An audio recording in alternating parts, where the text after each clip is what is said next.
a lot of them were fussy eaters, but they were like picking carrots out and eating them directly from going, I'm not doing that. And then suddenly these kids have got mouths full of chard and they're like pretending to be snails.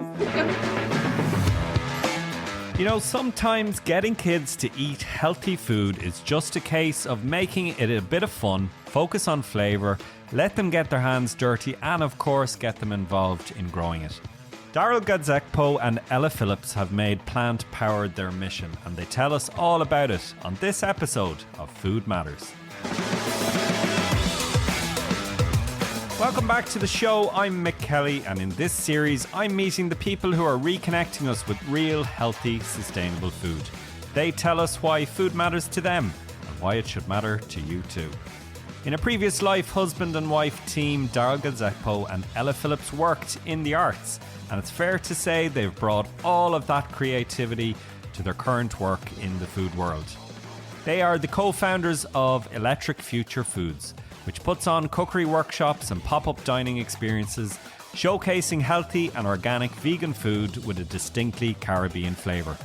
Right now they're on a mission to get kids growing, cooking and eating more plant-powered foods. They've just published a gorgeous looking book called From Plant to Plate, which is packed full of recipes, growing tips and nutritional advice. In this episode they share their fascinating story and a lot of what they've learned about growing and cooking great flavoured food, building community and preserving food traditions and culture.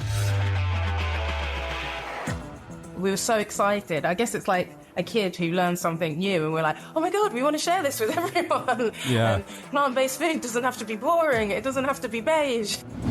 We got a spot on the allotment, but I think the people before might have been hoarders because there was a lot of junk and plastic buried. We kept finding like foil sheets, rollerblades, like a shot put, just like so much stuff.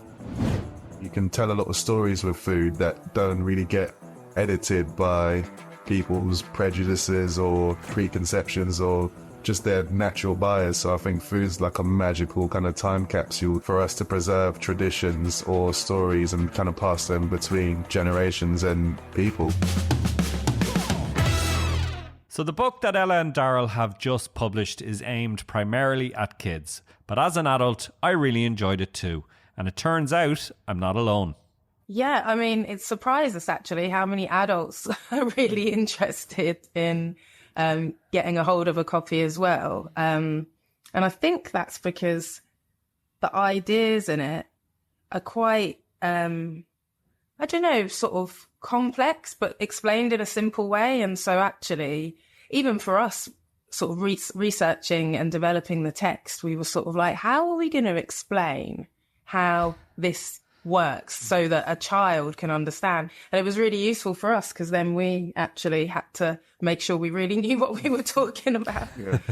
Didn't just regurgitate stuff that we'd been researching, so we kind of needed to put it through our mental digesters and just make it more plain or more universal, I guess. And it's surprising how little we know about, like, not even the food systems, but the systems of the earth that kind of keep us all sustained. And it is quite magical. So I think kind of, showcasing that magic was a big kind of driving factor behind the themes in the book. Listen, we'll come back to the book for sure and definitely the themes and everything in it. But maybe take us back. One of the things that I was really struck by when we met was the name of your organization, Electric Future Foods. Can you give us a bit of background into what that means? First of all, there's a brilliant explainer on your website, which I won't spoil the surprise about what it is, but maybe tell us a bit about that and how you guys came to setting it up. Well, yeah. So when we first went plant-based, it was really just the impact on our health that was so positive, it didn't take long for us to notice it. And I guess that began the journey of like listening, exploring, researching, finding kind of nutritional experts that we could learn from. And one of those experts was Dr. Sebi, who had done lots of research and had come up with a sort of a theory about the body as a sort of like a battery, and it's like your body's sort of electric. And his theories are based around having a more alkali diet to increase the passing of signals. And we just found that really fascinating. And I think you've got to take a little bit from everyone and work out how your body reacts to different things, because we're all individuals. We've all got different gut biomes. But that was sort of like the beginning of us doing a deep dive into nutrition and the connection between what we eat and our health. And so it was a bit of a kind of connect the dots. And I think like a lot of the things, one of the main things that he had referenced was the Hippocratic oath that most doctors have to take, and Hippocrates, that philosopher, said, let thy food be thy medicine. And his kind of methodology was that food should be healing, and it should kind of facilitate that conductivity of the body, because everything that your body does is done via electrical signals, whether it's a thought going off or your cells moving around. It's basically the movement of energy that kind of facilitates that. So the food that you eat should be conducive to that. And that kind of just made sense as a methodology for us, and kind of just led us down a wormhole, excuse the pun, of like, trying to, find the best food possible, and also understand how food and the body works. Yeah. What was your backgrounds like? How did you guys meet, and how did you fall into this world? You're smiling, Ella. Well, no, because we kept on bumping into each other at different gigs around London, and we had some friends in common.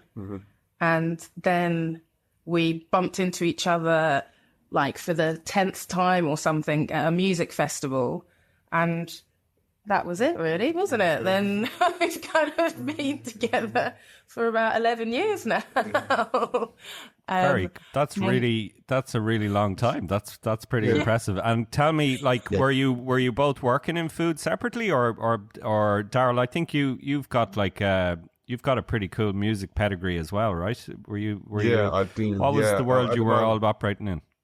At that time, I think I was more in the video production world. So I was kind of, producing music videos for artists on budgets that didn't make sense, and just being young and running around doing crazy things for creative people. And Ella was working in the arts at the time.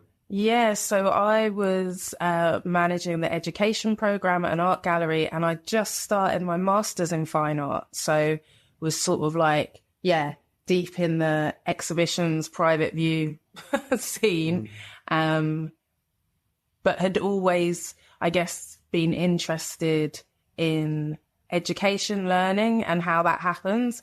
And then we both sort of realised, once we moved in together, that we had in our sort of family histories, we had people who were really into growing, whether that be grandparents growing food or flowers, or even our parents, like your mum's super green fingered. My mum and dad are really interested in growing. My dad has grown up in Dominica in the Caribbean, so had a lot of access to amazing food and a great temperature for growing stuff. And so we just started growing stuff in our garden, didn't we? I think we probably started off with a windowsill. And just like growing some herbs on a windowsill. And then we got more and more adventurous. We had quite a dark garden at that point as well. So it was like trying to find a way that we could grow stuff. But I think purple sprouting broccoli was like, we managed, and it major success of seeds from Poundland that we just just got on the fly in Lewisham, and it kind of lasted us like almost 2.5 years. It just kept coming back and producing more broccoli than we could actually eat, and we were like, there's something to this. And then quickly cobbled more kind of planters together. This is before kids, when we had loads of energy and spare time, and we're just like, try and grow unusual things. And I guess at that same time, we kind of started going to farmers markets a bit more for our food.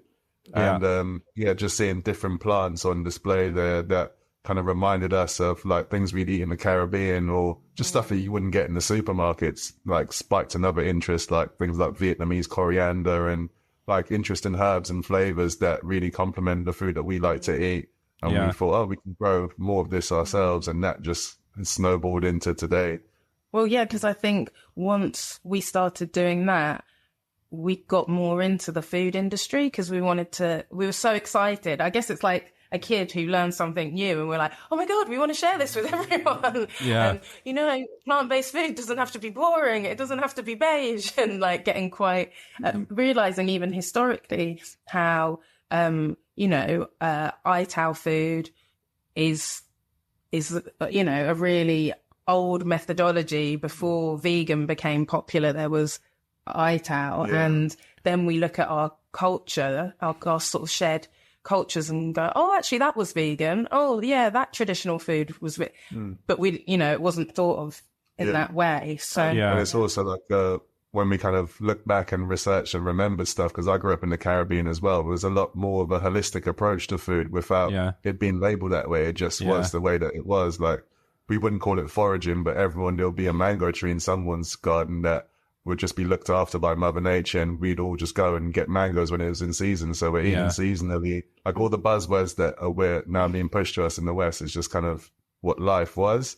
And it's interesting kind of reassessing that and appreciating that for a new lens and seeing the true value in it was, and it still is quite inspiring. And it's something that we like to remind ourselves and others about as well, because it's easy to kind of get tunnel vision and try and follow trends and stuff like that. But I think a lot of stuff, it's looking back, isn't it? It's looking back and learning this.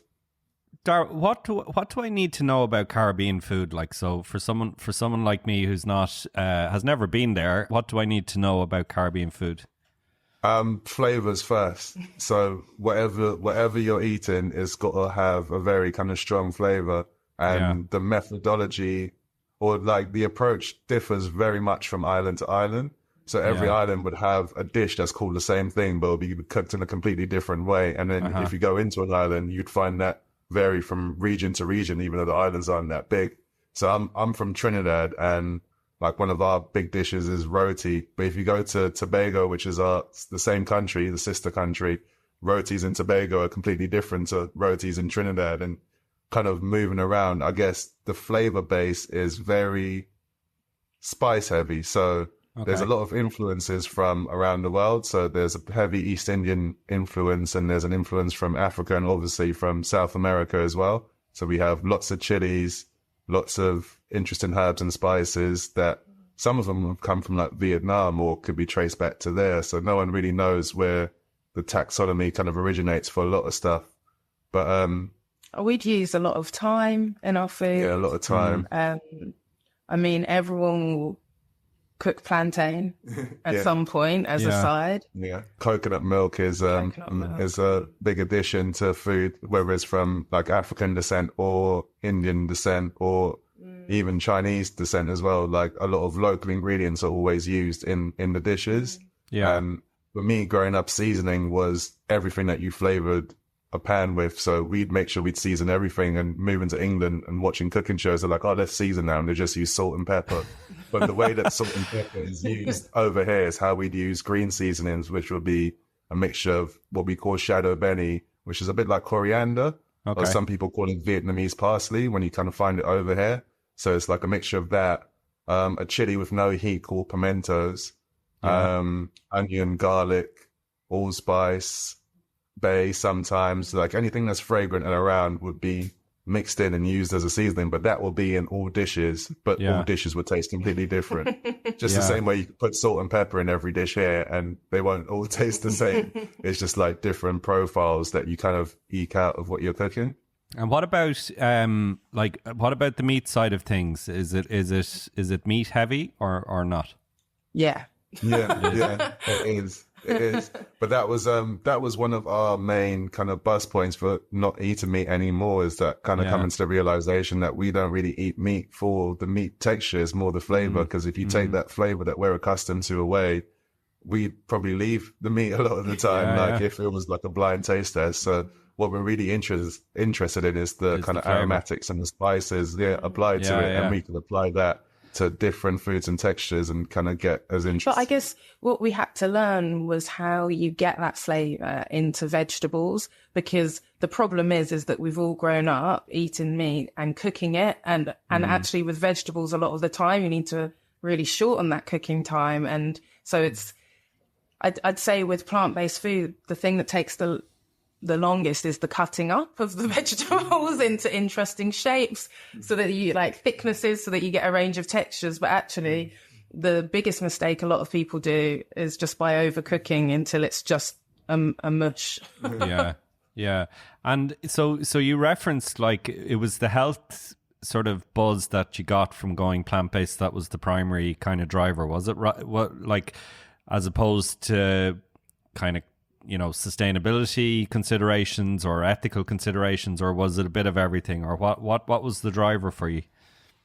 Well, we were having this conversation actually a few days ago about how it all started quite selfishly. Like, it was all about, you know, our own health. When we were growing food, it was all about how can we get sort of cheap organic food through growing it ourselves, the tastiest food through growing it ourselves.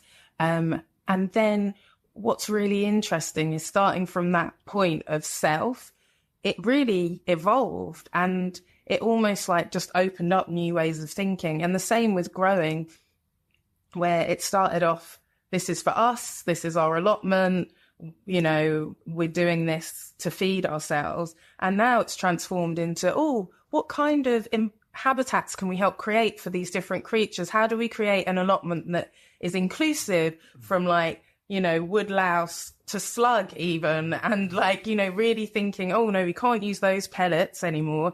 Everything has to be, you know, we're not using plastic that's going to deteriorate. Like, it's so interesting that starting from a perspective of nurturing ourselves, it's then kind of rippled out and transformed into a real consideration and care for the creatures, the habitats, the sort of the space we occupy. So we was just trying to unpack that the other day, and just finding it, you know, that kind of saying that if you start with yourself, then you've got, you know, like the aeroplane thing, put your mask on first and then you can help other people. Yeah. It's almost like that, and it wasn't conscious, it just sort of happened. And now we're like, oh, what can we do to create an ecosystem for the frogs? How can we encourage hedgehogs to cut? And it's like sort of turned into this whole other thing. And another interesting thing that we kind of were talking about around that is how much, like, as a society, we kind of laminate or isolate ourselves from nature. We don't see ourselves as part of it.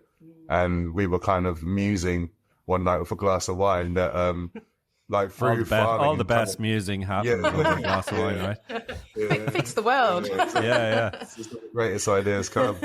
But just like that connecting, or like grounding, when you're planting, your hands are in the earth, and that kind of reconnects you with the larger whole. So then yourself then grows and becomes a collective, as opposed to you thinking of yourself insularly.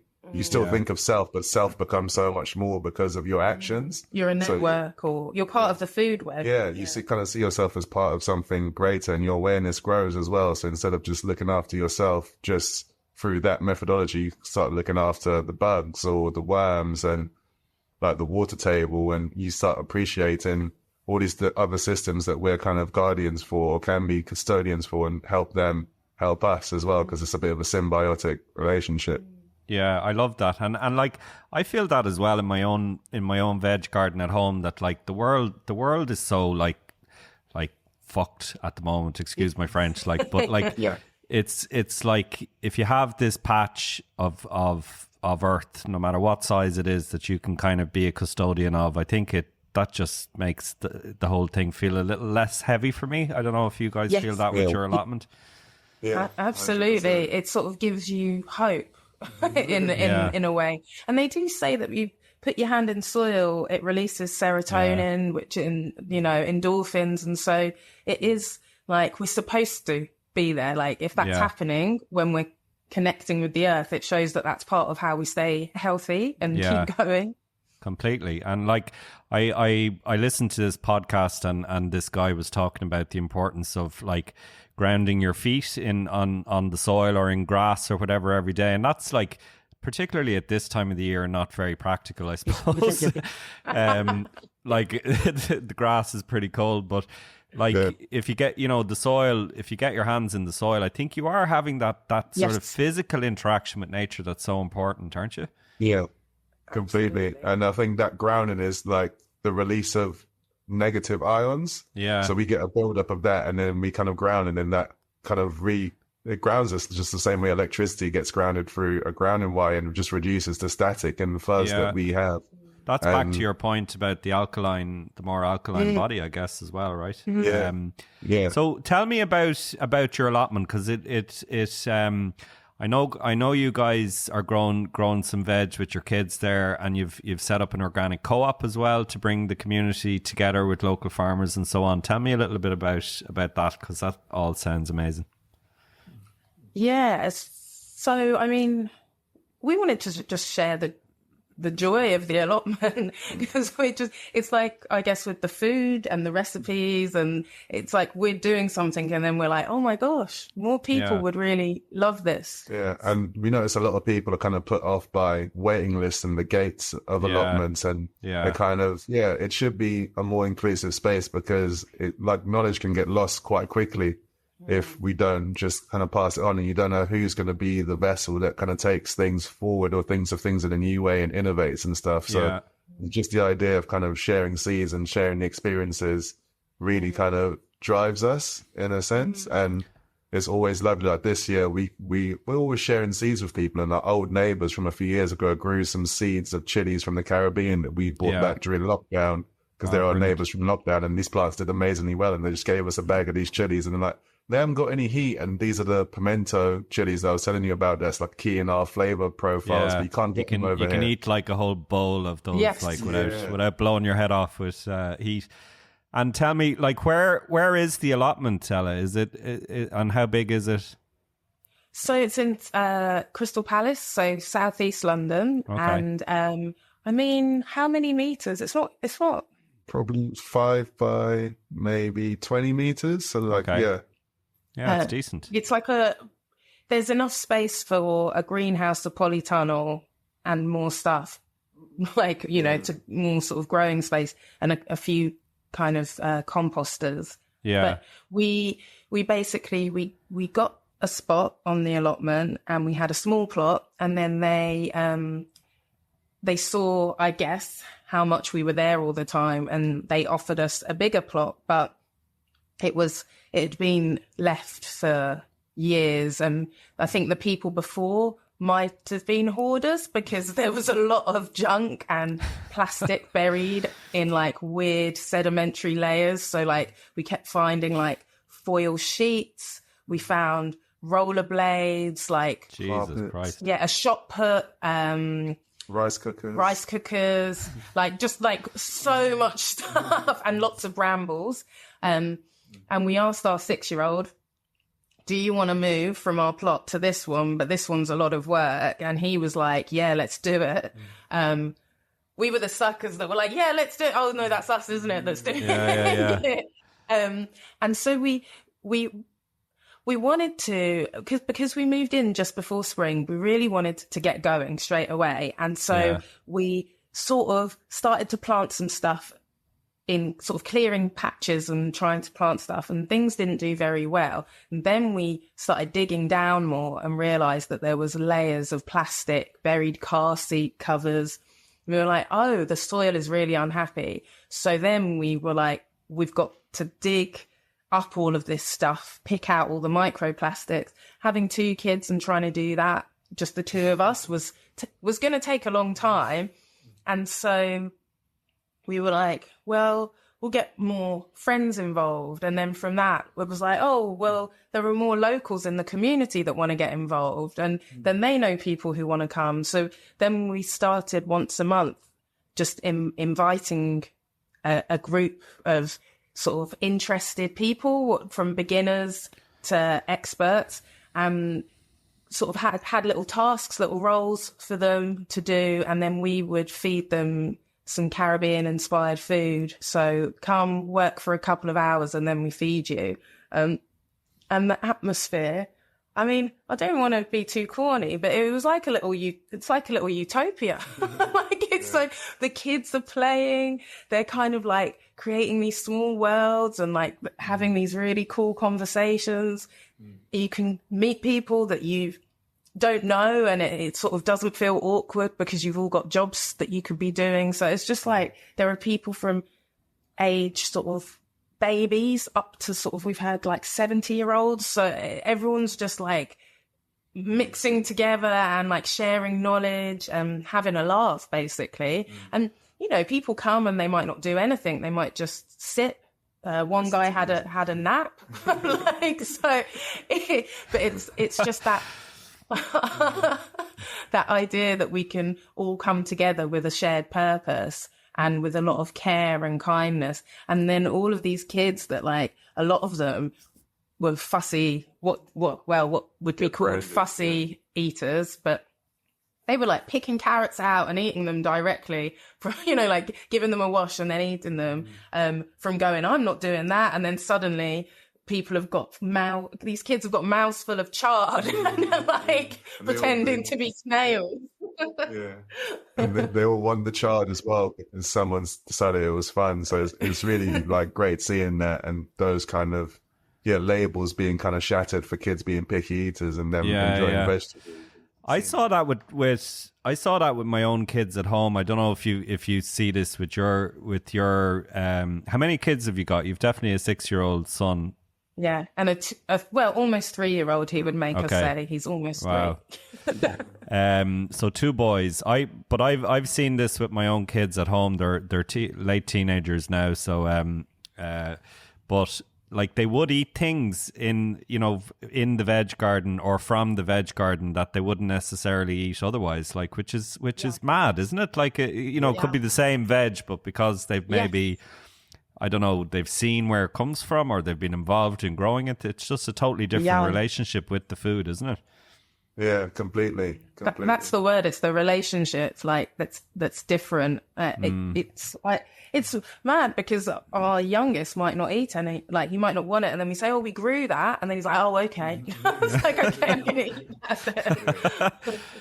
That's brilliant. I love that. So, have your kids grown up with the veg garden their whole lives, or did it? Yeah, they have, and like it's been such a brilliant thing for them because I'm not saying like it's all perfect or anything like that, but like they definitely have a different relationship with food to their peers, I think, as a result. And I was going to ask you, and it's kind of linked to this point, I suppose, that how good a teacher has food growing been for you guys and for your kids? Because it's like, for me, it's just it's without it, I just don't think I would have the same kind of appreciation or relationship with food at all.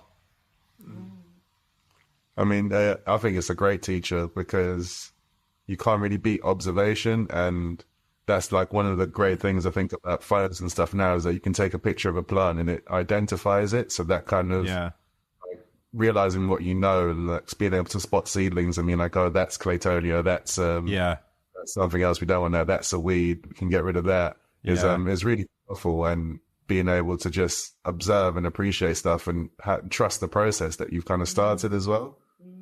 It is kind of mad how you suddenly can identify things, and before it all just looked like green leaves, and then you're suddenly like, oh, I actually know what that is now.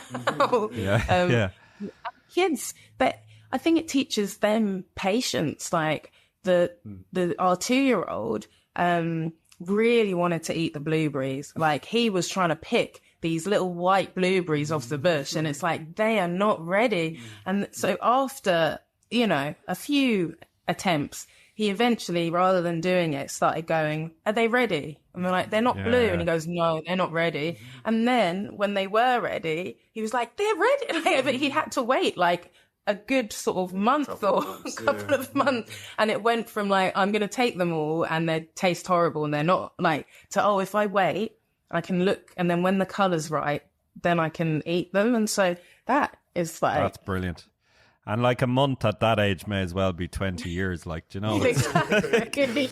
Yeah, I love that. A quick one. Now, I know you get asked on almost every podcast these days to hit that follow or subscribe button, but they never really tell you why that's important. Simply put, if you hit the follow button, it helps us to grow the show, get more great guests, and to reach more people just like you.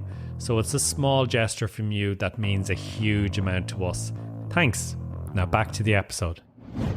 Can you talk to me about like some of the vegetables that you mentioned, like plantains, say, right? That you know obviously are kind of cornerstones of Caribbean cooking.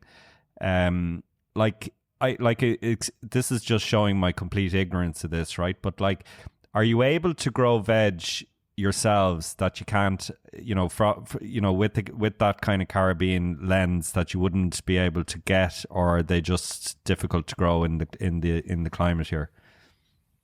I mean, that's the ongoing experiment that we're doing. We definitely can't grow plantain, although there was a banana plant that was flowering and had like little banana fruits that was a few roads away. So, I mean, I'm not ruling anything out. Never say never. But like we've been growing ginger, and our neighbour has grown chocho, which is like a kind of a mixture. It's like a kind of Central Caribbean cucumber in a sense, but it's like normally... It looks like a pear, a waxy pear. Yeah. Okay. It's called chayote as well as another name for it, but that's been able to grow here, and we've kind of seen results for that. I mean, we tried to grow some okra this year, and it just wasn't warm enough in the summer, and we started late this year because we were actually in the Caribbean, so we kind of missed a month of like growth time. Yeah. I think we got like 5 okra. But that's better than nothing. I think that's part of the kind of challenge that really drives us, is how we can grow as many things that we like the taste of, like here, as possible. And because a lot of the food that is our cultural food is imported, we think it's important to kind of mix it with something local, and hyperlocal to kind of offset the distance that food has to travel. So we're always trying to save seeds from obscure Caribbean plants and just seeing what happens. Them, Tell me about the ginger. Did you grow it in pots or in a tunnel? Exactly that. In a tunnel, in a pot. I think we've still got some going, haven't we? It worked well. Yeah, I mean, I think we could improve. I think probably our soil quality and our watering routine was not the best, because it was in a pot. We kind of forgot about it. Yeah, that's the risk, isn't it? And it needs plenty of water, I guess, right? It's kind of like tropical, I guess it would expect to be pretty wet. Yeah. But it kind of grows a bit like potato. So you've got the leaves that are coming out, and then the rhizomes expand below the soil. So definitely it's one of those things where you kind of, if you do a lot of different stuff that you're excited about at the beginning of the season, you actually don't have enough attention, time to care for it all, because they all need slightly different things. So what we're trying to do is to work out the perfect balance between what we can kind of do with our eyes closed, and then having a few experimental things sprinkled in for excitement. Yeah. That's nice. There's nothing worse than when you lose your plants after you've grown them and they've like become, and then you think that was just a waste. I should have given it away if I couldn't have looked after it. I think you have to be kind of a bit chilled out about that too, right? Like just enjoy the process, that there's going to be some failures and things that don't work. They will, and then they go in the compost, and then they go back into the soil. So exactly. The compost is your ultimate savior, because it's like, it's a good way to feel better about yourself. Oh, well, I put it in the compost, and it's returning to the earth, Exactly. I love this idea of the earth engine, that the similarities between how we care for our tummies and how we look after the earth. Can you talk to me a bit about that? Yeah. One of the kind of key roles that for our research we found is like the role of bacteria, and how like we've all been, in a sense, I think if you surveyed a lot of people think bacteria is mainly bad, or they're not useful to us in some way. And I think even like lockdown, the pandemic kind of, and the hand sanitizer craze that happened for those couple of months, like we were thinking at the time, oh, poor bacteria. I mean, doesn't say what bacteria is killing, it's just killing all of them. And we need some of these people, like not people, but bacteria. What we found is that they were the middlemen between a lot of things happening, whether it's in our guts or in the soil. And basically cultivating a space for them means that other things just work well. And it was like, that was a mind blowing kind of philosophy. And even now, when we know it and we see it in action, like we might drop comfrey leaves on top of like bare soil that has nothing to it and come back a few weeks later and the soil's crumbly, and you think, how could this have happened? You don't need to spend tons on compost to put it down there. You just need to make a home for the bacteria and microbes. So and you do that in your tummy too, right? So they love fiber, so having lots of fruit and vegetables gives them a place to live and like be happy. And then they help you get all of your vitamins and minerals out of your food. So it's kind of it's relational again. It's like that kind of reciprocity. You know, we've got more bacteria cells than human cells, so like let's look after our bodies because they outnumber us. Yeah, well, it's kind of flips it on its head, doesn't it? That sort of makes you wonder what being human really means. Like if we're piggybacking on a big lump of bacteria rather than the other way around. Like exactly. So, and also one of the other things, like there's some amazing recipes in the book that, you know, I think are kind of really certainly from you know, this Irish guy's perspective, I suppose, like seem like a really fresh take on some, you know, relatively traditional veg like beans and squash and so on. But it feels like, you know, there's some really, really beautiful sort of layer-ons to, I suppose, traditional Caribbean cooking with really nutritious veg, all that flavour that you talk about as well as being so important. Like I'm looking at squash muffins with raspberries and chocolatey beans and that kind of thing. Was that sort of a really important theme for you guys to kind of? It's obviously very plant-powered. Interestingly, I don't see the word vegan used much, if at all. But definitely plant forward is the theme here, right? Yeah, 100%. Yeah, because we were just mindful of that and not trying to pigeonhole ourselves in the vegan world, because it's food. It's just food at the end of the day, and I think a lot of it is food that we would cook, and that was a big challenge as well, as kind of producing these recipes with less ingredients or enough ingredients so they'd fit on the page. Well, and for kids as well, right? So we might normally have a lot more ingredients and in our dishes, but we pared it back. We tested them with the kids and we were like, is this stressful to do with kids? Oh no, actually it's 6 steps. We can, like, you know, and there are instructions over, you know, the adult could do this bit, the child can do. So we're trying, it's sort of based on our life, really. What do we cook with the kids? What is enjoyable cooking with the kids, and what do they eat? So everything in there, our kids would eat, and we would eat as well. Because I think a lot of families do separate meals for their kids, and it's like, here, you can have nuggets and chips and we'll have a real meal. And we just don't do that. Like our kids would be so hungry if they didn't eat real food, because we're like, this is dinner. This is what we're all eating. I love that. I mean, that blows my mind that you would have a different thing for your kids to eat. But anyway, I don't want to be too judgy, because I know there are kids out there that are like very fussy. And well, they might, and it's hard. And, you know, like parents want their kid to be full.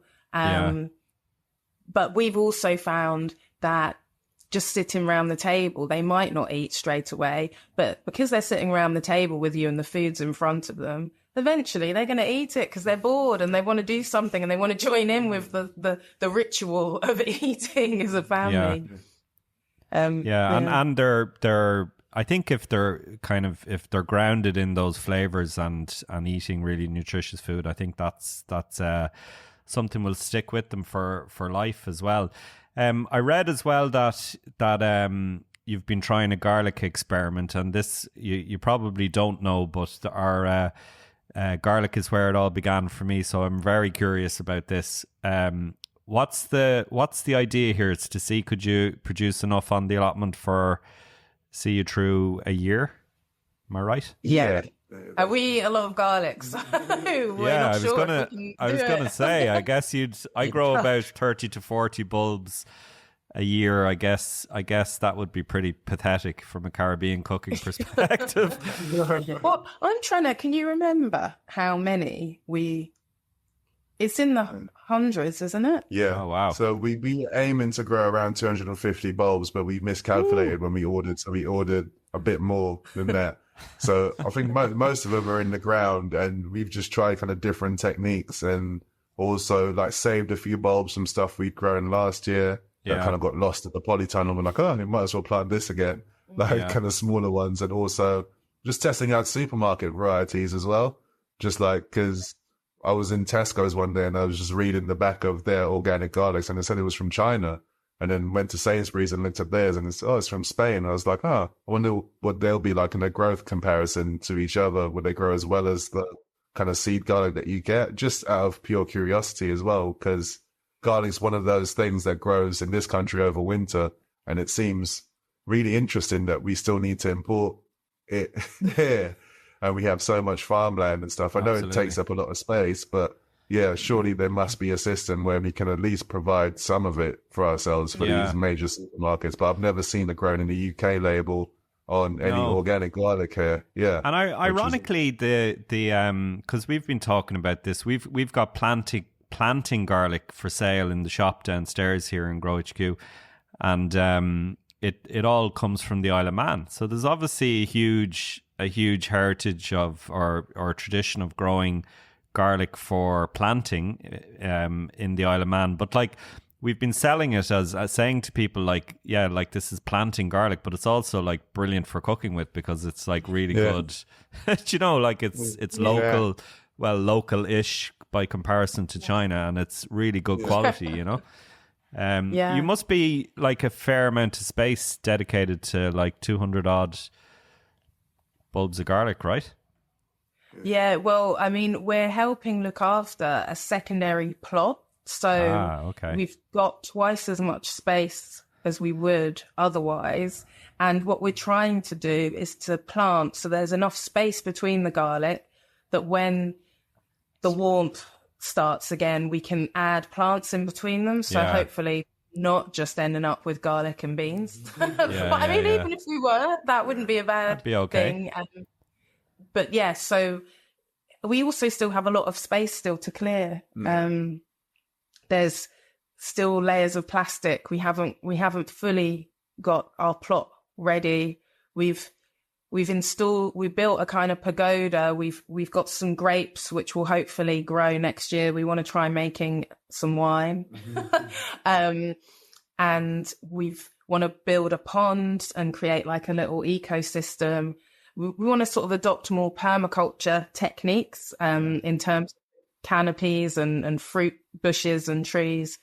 But so there's still so much to do. And what's interesting is how much you do have to plant to last. Like you sort of think, oh yeah, look, we've got a few plants. And then you're like, oh, we've harvested it. Oh, now it's all done. Like our corn. Like, look how much corn, 9 cobs of corn. And then you're like, 9 cobs of corn doesn't go very far.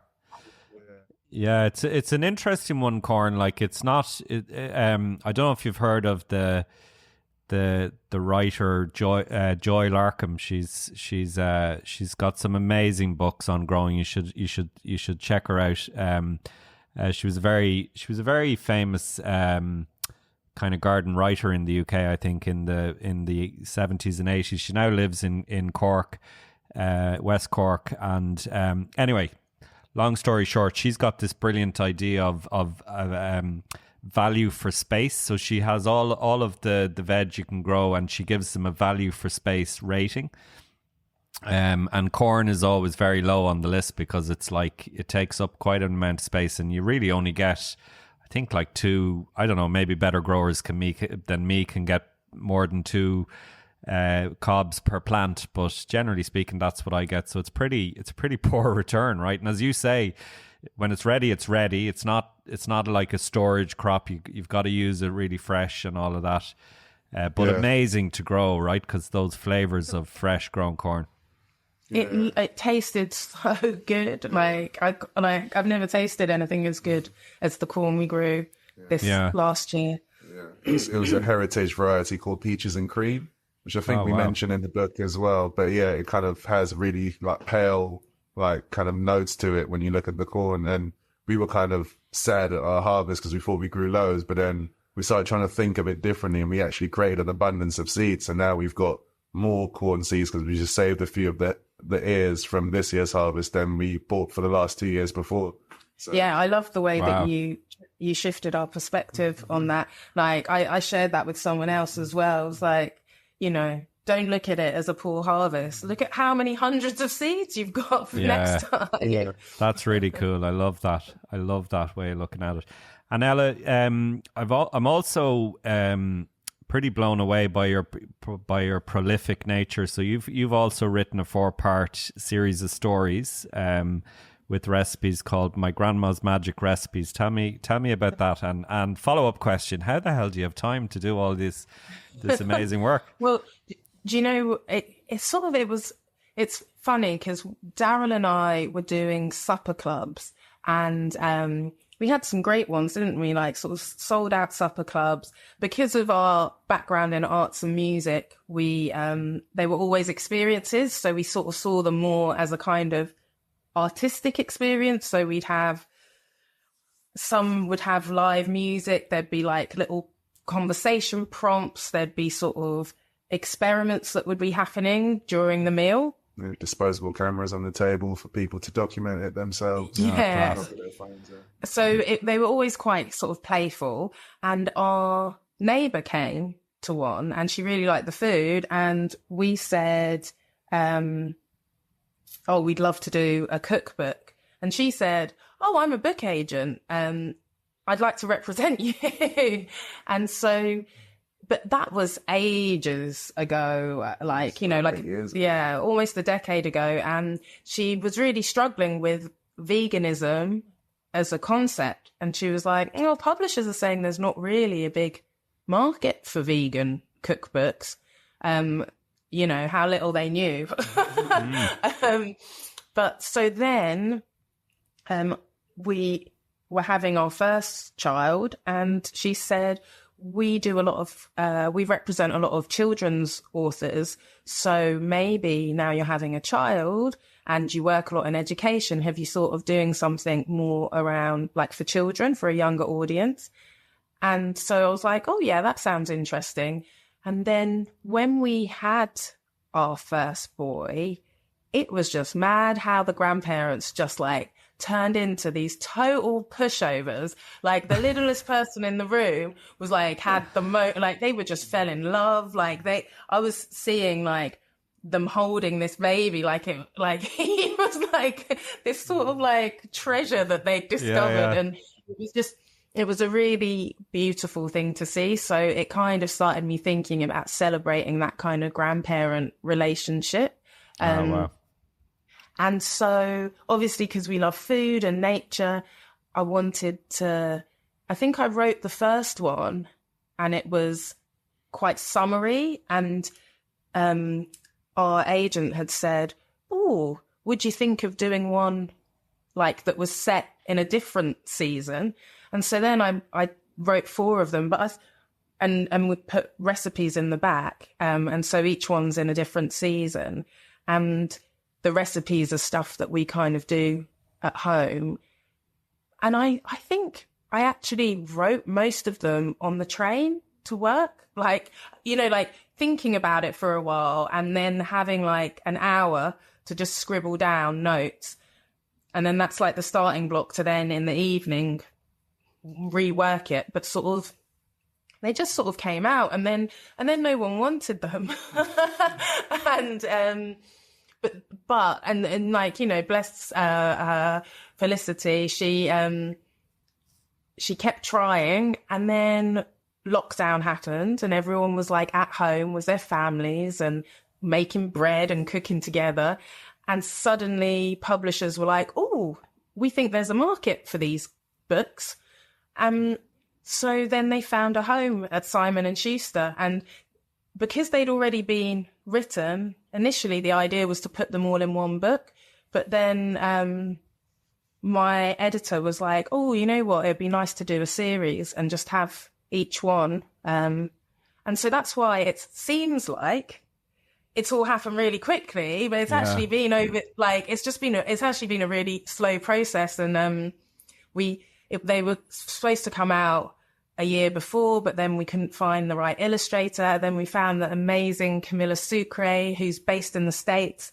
And so we met on a Zoom call with her and her agent, and she just really got what I was looking for, like the sort of magical, brightly coloured vibe to the books. And then it turned out that her agent in the UK, we were talking about the allotment, and turns out that her beautiful grey leopard print cats come onto our allotment, and we see them all the time. And that so is bonkers, after that, we were isn't like, I mean, this is supposed to happen. So, and the rest is that's history. Brilliant. So like 10 years to become an overnight success, like for two books with major publishers out there and everything else. That's a brilliant story. Like, so tell me what's on the agenda for 2025, other than, well, maybe on two different levels, like what's happening big picture for you guys, and then what are you excited about growing next year? That's my maybe my last question. Well, there's a few things, aren't there, coming up? Yeah. What's coming first? I think we've been invited to Dubai to the Emirates Literary Festival to do a presentation of the book, which we've never been to Dubai before and have no idea what it's like to grow things over there. But there seems to be an interest there for growing stuff. And we kind of dabbled on research and seen that there's a lot of kind of balcony gardeners in Dubai. So I think kind of it's interesting how the mindset of people trying to grow food is really like rippling across the world. And I think that's like, we're very happy to kind of be champions of that and to just usher people along in their journey and just give a little bit of inspiration to the young and older that stuff's possible in that realm. And Darryl, I'm sure our mutual friend Paul Newman might be able to hook you up with some interesting people in Dubai on the food scene there. That's a great shout. We'll make a note of that. That's already. I mean, the Chef's Manifesto has helped us to connect with so many amazing people. So long may it continue. Exactly. So you've got that coming up. What else is on the agenda for 2025?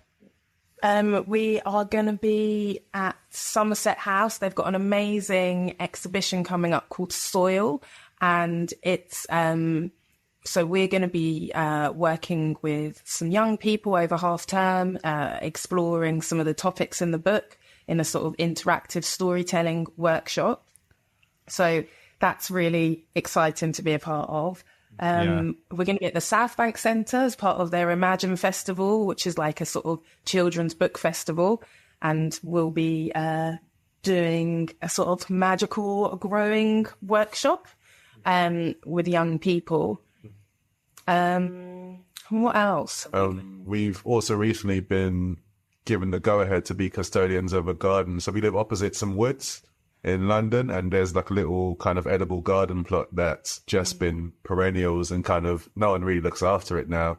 So Ella did a lot of research and managed to find the people that make it tick. And we put a proposal forward to them so that we can kind of be custodians of that space. Oh, wow. So what we're hoping to be able to do, because the allotment's great, but obviously it's got a wall, it's got a lock, and this garden space is fully like accessible to the public. So we'd like to kind of replicate our allotment days, but in the community garden, and just develop what they're growing. I think the woman who was looking after it before did an amazing job, but now she moved house, and so she's sort of, it fell by the wayside.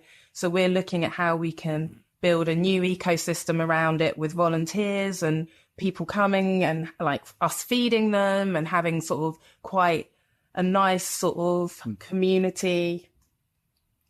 You make use of it and get people to think about where their food comes from. So that's going to be a big thing to do next. That's a brilliant opportunity, isn't it? Like, oh my God, that could be so cool.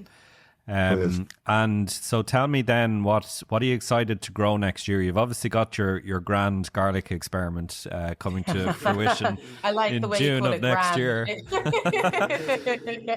What else is exciting you guys for growing next year? Any I new experiments? I think we want to grow a lot of squashes, so we've kind of got gifted a lot of like interesting squash seeds from neighbours and other allotment holders. So we got like a Moroccan squash, which tasted amazing and had like a really firm texture. So we got some seeds from that and a couple of Crown Prince squashes, because I think James Taylor, who was also at the Chef's Manifesto, we did a cooking workshop at his primary school where we kind of served them Trini doubles, and he kind of gifted us a Crown Prince squash at the end to kind of say thank you, and it was delicious. And we thought, yeah. And here's another coincidence for you. It turned out that the school that we were going to was my old primary school. So that was unexpected as well. Hey, look, it feels like the universe is nudging you in all sorts of different directions. That's I love that. Well, look, we have a closing tradition on this podcast to ask people why food matters to them. The name of the podcast is Food Matters, obviously. So I don't know if you both want to take that, or one of you, but I'd love to hear your perspective on why food matters. Feels like it matters a whole heap to you guys. But... Well, you are what you eat, and so food matters to me, to us. I don't know, because it is, as we said before, it's our medicine. It's the thing that keeps us going. It's the thing that not only nourishes our body, but like creates community and spaces where people feel cared for. So I think it matters, you know, in a sort of multifaceted way, both socially and sort of biologically. And to dovetail off that as well, I think food matters because everyone eats, and I think it's one way that we can all get a lot of joy into our lives every day.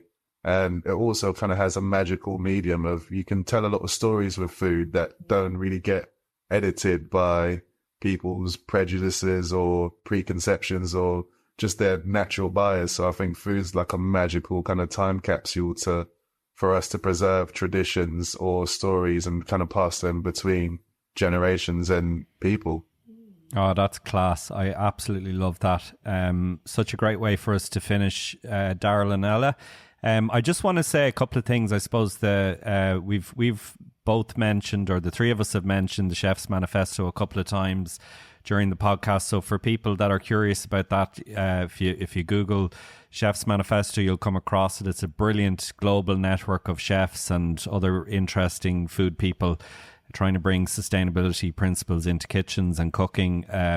So check that out. And Grow HQ here in Waterford is the Irish action hub for that, and Omved Gardens in London is the UK action hub, which is where I was lucky enough to meet Darryl and Ella this year. So do check that out. And the book From Plant to Plate is an absolutely gorgeous book, and like, not only has it got some fantastic recipes in there, it's also got a load of information about the earth engine, as they were saying, you know, explainers around vitamins and minerals and the good bacteria in your gut and growing food and avoiding food waste and so on. So there's loads in there for kids and adults, and it's beautifully illustrated, as you'd expect, from two very artistic and beautiful people. So thanks a million, guys, for joining us. And you'll get that book wherever you get your books. So please do get that onto the Christmas lists for the little people in your life, and it'll be a great gift for them. Guys, thanks a million for joining us. Stay well, and every success. I hope the garlic experiment goes well. And yeah, we keep you posted. Yeah, and we'll see you again soon. At the Chef's Manifesto. Exactly. We'd love to get you guys over here as well. So if you're planning on coming to Ireland, maybe we could hook up and get you down here to Grow HQ at some stage. It's a good reason to travel. Yeah, exactly. Thanks a million, guys. Thank you. Have a good day. That's it for this episode of Food Matters. As always, I want to say that we could not do Food Matters without our amazing team. Our producer and editor is Patrick Haughey. Pre-production, guest research and booking by Caroline Hennessy. Marketing, PR and social is done by the amazing GIY marketing team of Jen Langan, Catherine Keary and Susanna Phillip. Finally, thanks to each and every one of you for listening. Do please get in touch with us if you've got any feedback. We absolutely love hearing from you. You can stay connected to GIY by signing up to our free newsletter and check out our full range of events, campaigns, resources and courses at giy.ie. Thanks for listening and see you soon.